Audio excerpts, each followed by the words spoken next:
Am Grund der Nordsee, wo kein Licht mehr fällt.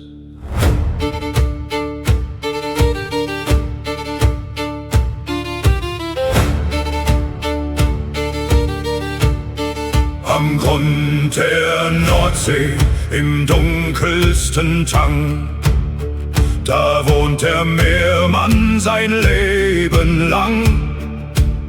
Sein Weib heißt Ran, sie liegt in Not. Er holt eine Frau aus dem Sturm, dem Boot. Sie hilft bei der Geburt, kehrt heim an Bord. Die Schürze voll Gold und das Schiff fährt fort.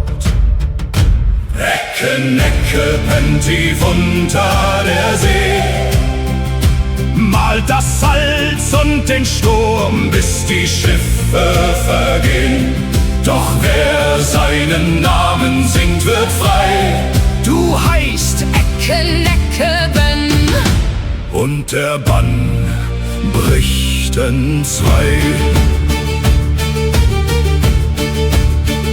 Die Jahre vergehen und Ran wird alt. Da sucht sich der Alte ein Neugestalt. Er sichtet das Segel, er kennt keine Reu. Mal Salz, meine Ran. Und der Strudel bricht neu, mit Mann und mit Maus in den wirbelnden Schlund sank der Kapitän auf den Meeresgrund. Ecke, Necke, pennt tief unter der See, malt das Salz und den Sturm, bis die Schiffe vergehen. Als Seemann verkleidet an Hörnungsstrand, nimmt der Inge von Rantum bei der Hand.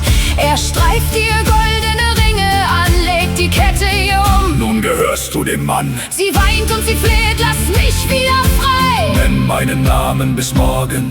Dann sei's. Delling skellig boe, meren skellig bak, au meren skellig brølle pa. Ikke tekke nekke pen min bride singe fan rantem, men dit weet ne menü sikkalining. Ich heiße Ecke, Necke, Ben. Meine Braut ist Inge von Rantum. Und das weiß niemand als ich allein. Necke, Necke, Ben, sie ruft es ins Meer. Du heißt Ecke, Necke, pen, Doch mich kriegst du nicht mehr. Mit dem Gold in der Hand rennt sie heim in die Nacht. Und der Meermann versinkt, um die Beute gebracht.